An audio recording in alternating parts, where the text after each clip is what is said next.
On the internet, I have in the past made a video called Should I Become an Actuary, in which I discussed reasons why I said, yeah, I want to become an actuary. And this time around, I thought what I would do is make a video of reasons you might not want to become an actuary. Now, because this is a little bit hard for me to say you shouldn't become the profession that I chose to become, I thought I would do it as a live stream so that I could get you guys' input. So if you're watching this live, feel free to leave me comments in the chat and we can address your concerns as well as the list of things that I came up with. And if you're watching this when it's not live, feel free to leave a comment below and I'll answer you then, and maybe I'll make other videos about it. So interactive video, everyone's having fun.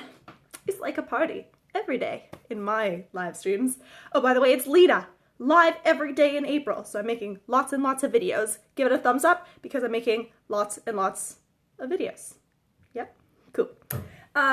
First reason, I have a list. First reason why you might not want to become an actuary is the biggest reason, which is exams. I'm not going to sugarcoat it. They suck. Do I feel better off for having written them? Yes. I feel smarter. I feel like it makes me a better actuary. It makes me more aware of what I'm doing on the job, but it sucks. It has been over 5 years of my life that I have been studying for these actuarial exams, and they eat up a ton of your time. Now for me, was it worth it? Yes, I think it's worth it. But at the same time, I also started youngish, like I started when I was 20, whereas I feel like if you were a little bit older, or if you have kids or a husband, wife, spouse person in your life, I feel like it could really eat up your time in a relationship. It could eat up your time with your kids. And so it's really gonna have to be an internal decision from your point of view regarding exams and whether or not you think it's a valid trade-off. Because for me, looking back, I say, yeah, okay, having done it, it's worth it. But at the same time, going through it was terrible. Like, there were so many nights that I was just crying and stressed and terrible, and it eats up your social life and it eats up your desire to do anything, and it makes you fat, or at least it made me fat. I mean, okay, I'm not fat, but I wasn't. This is what happens when I live stream these videos, people. Can't edit out the parts where I put myself down. Anyway, okay, good. The next reason that I wrote down as to why you might not want to become an actuary is if you are motivated by a feeling that you're doing good in the world or positive reinforcement. Now, what I mean by this is, as an actuary, chances are you'll probably be working with insurance or pensions or something. You're the one doing the math, you're doing the numbers. And do I believe that insurance is vital to society? Yes. Do I believe that actuaries are vital to insurance? Yes. However, I'm not the person who is helping the poor soul whose house just burned down.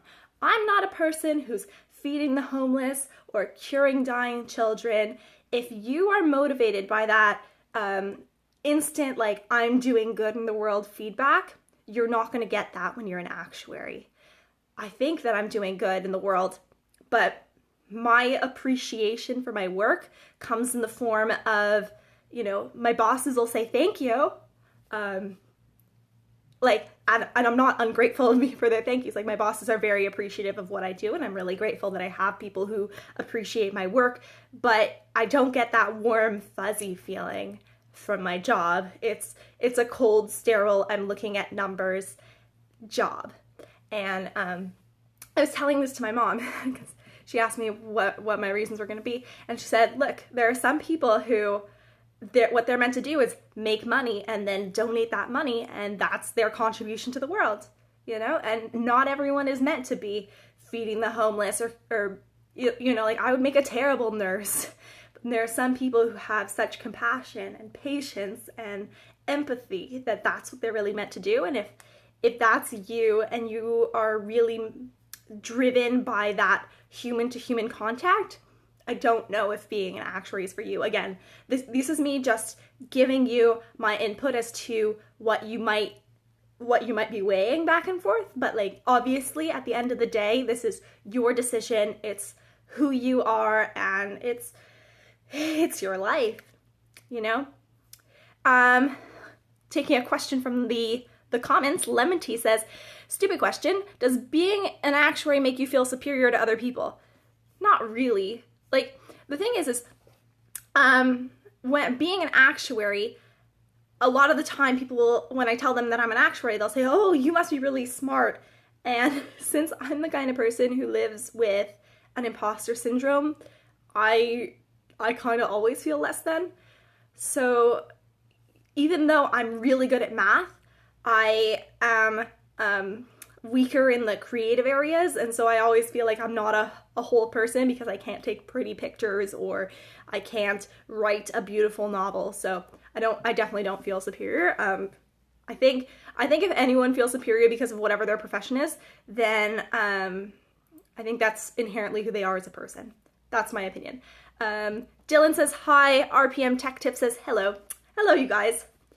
Back to my list. Another reason why you might not want to become an actuary is the cubicle life. For me, I thought I would love the cubicle life, and most days I do because I'm really an antisocial person and I don't mind having a cubicle, but like it's you in a cubicle all day, every day, at least for me. Like there are different companies have different environments and whatnot, but I get to work, I sit in my cubicle.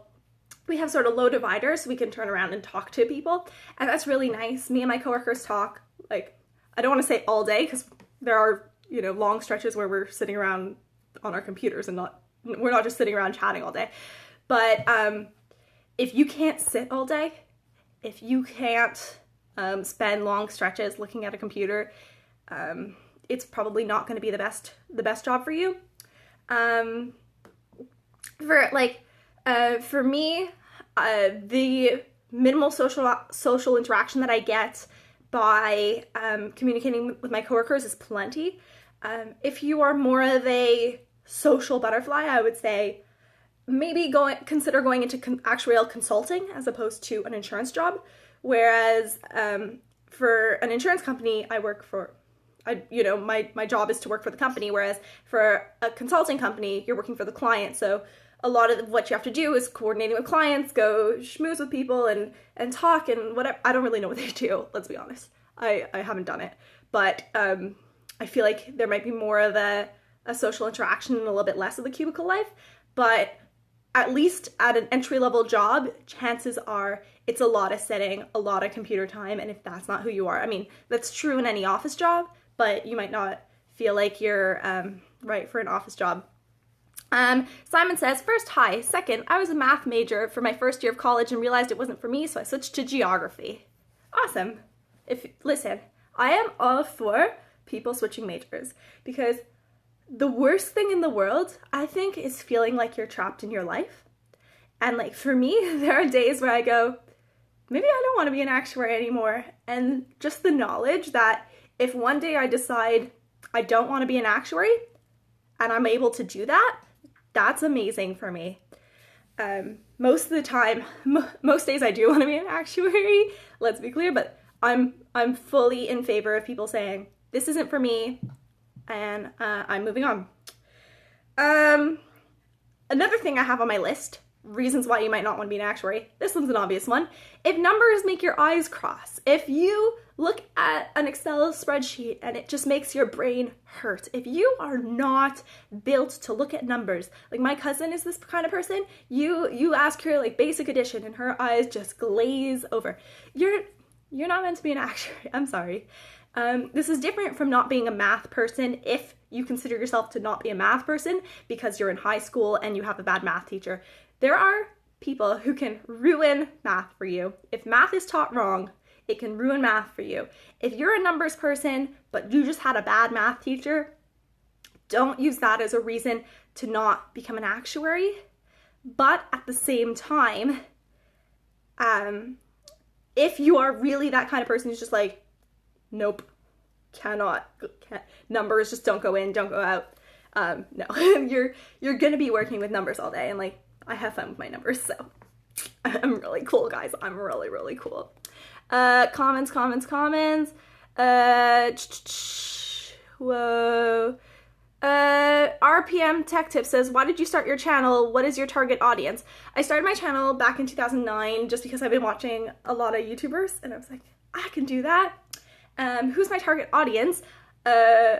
See, I would love it to be like people like me, but I don't think there are a lot of people like me. So my actuary videos target the aspiring actuary, the person who's trying to learn more about being an actuary, or the person who just wants to relate to someone else who's writing exams. But most of my videos are not actuary videos, and so most of my videos just target the people searching for random nonsense.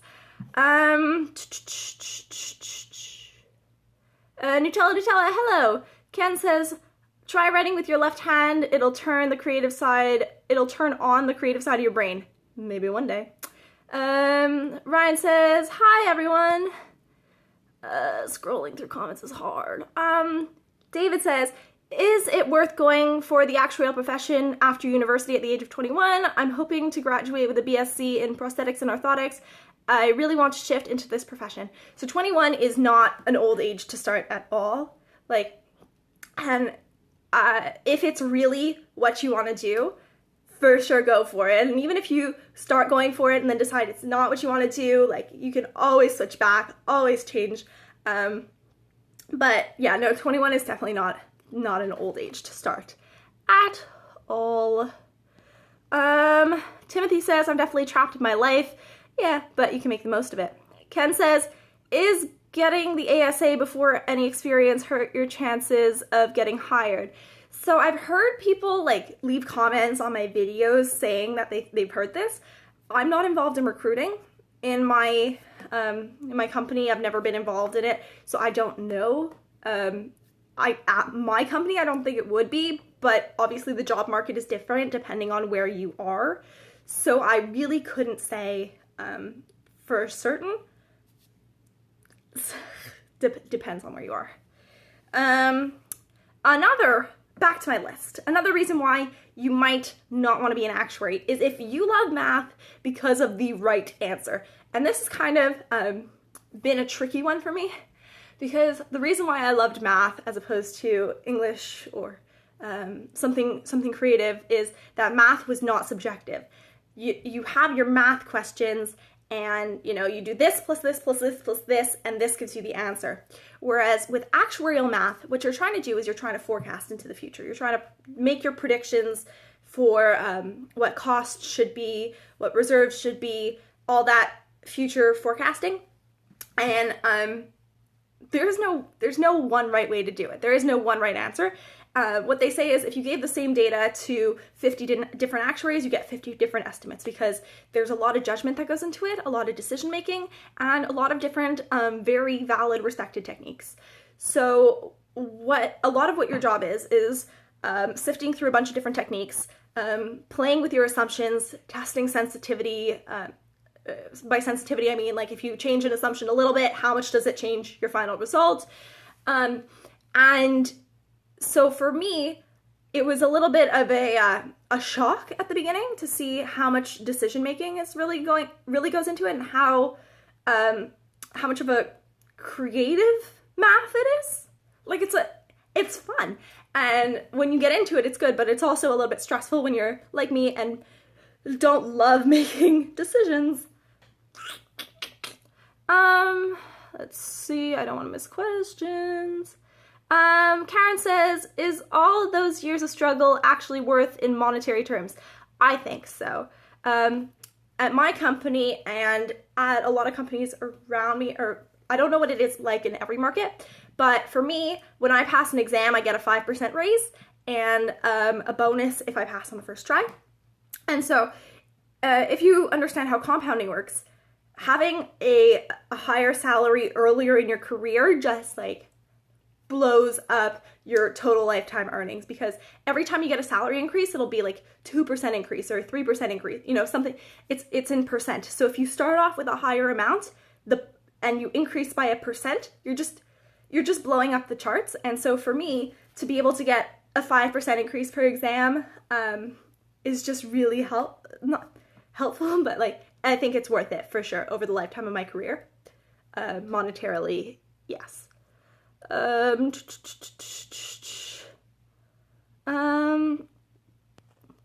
Timothy says, how can experiences hurt? So I think this is in reference to asking if being an ASA before having experience is bad. Really, the issue is that when you're an ASA, you expect a higher salary, or they generally give an ASA a higher salary. But why would you give someone a higher salary if they have no experience? Because a lot of how you become a good actuary is by doing. And so it's hard to know if someone's going to be a good actuary without having any actual work experience. Ali says, was it difficult to find a job as an actuary in the beginning? Not for me, because I was in the co-op program. So I did internships throughout my university degree, and my university co-op program has partnerships with companies that hire actuarial interns. So that worked out really nicely for me, and I am working for a company that I did 2 internships for. So that's how I got my job. Simon said, who disliked a live stream? Shame. Using the Camerify Live app, I can't see the likes, dislikes right now, so I'm gonna have to take your word for it, and I'm gonna say, someone has been going around and disliking my videos. I don't know who it is, but I posted this week, or a couple days ago, what do actuaries actually do part 2, and you guys have been giving it so many thumbs up. I'm blown away. Like, it already has over 100 thumbs up, which is a lot for me, because I don't know, I don't usually get that many. So thank you for your thumbs. And it's a little stressful, because if you guys keep thumbsing it up so much, that means I'm gonna have to make a whole bunch of them, and I don't really know what all of the actuaries do, so I'm gonna have to start learning stuff about what other actuaries do. It's stressful. Okay. Swifty says, what exactly does an actuarial problem consist of? Can you walk us through the process? Maybe in another video. I feel like that's not something with a quick answer, but I'll write it down and think about it. Taylor says, are there times when you are not stuck in the cubicle on the job? So I have a lot of meetings, or depending on the project that I'm working on, I have meetings. And so a lot of the time I'll go to to like a meeting room to have meetings, but I don't really leave the office that much. I do go to conferences, but I don't know if that's what you're talking about. But like, I'm not leaving the office building on a regular day-to-day basis unless I have a conference or I'm taking the day off. Wink. Ken says, does research work on econometrics count as profession experience for an actuary job? I mean, it would for me, but again, I am not involved in actuarial recruiting at all, so it really depends on what the person who's reading the resume is looking for. Like, I really can't tell you what that person is looking for, because in all hiring, in all professions, there's a question of fit, and it's a question of, is the person who's hiring looking for what you're offering? And sometimes you just can't help but not be that person. Gosh, why there's so many comments? I'm happy about it, but I have to scroll now. Spencer says, what is a good job if you like the subjective one? Correct answer.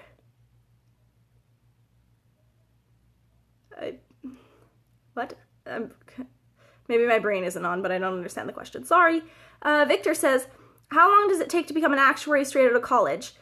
Depends what you mean by become an actuary. If you mean become a fellow, that's really up to you and how quickly you do your exams. If you mean get an actuarial job, I was able to get one straight out of university. So, like, my job title was actuarial analyst straight out of university. Idramed says, are there a lot of opportunities to try new technologies or more complicated bureaucracy-related stuff? By new technologies, I don't know what you mean exactly, but in my company, for sure, we're doing a lot of R&D type stuff. I know a lot of companies are switching from a more traditional actuarial work to more machine learning, artificial intelligence, artificial intelligence. I don't know if actuaries are involved in that, but more machine learning, R, Python type programming. Personally, I have not been involved in it, but I've seen people in my company are shifting over, and so it's probably gonna like swell over me pretty soon. But yeah. And or more compliance, bureaucracy related stuff.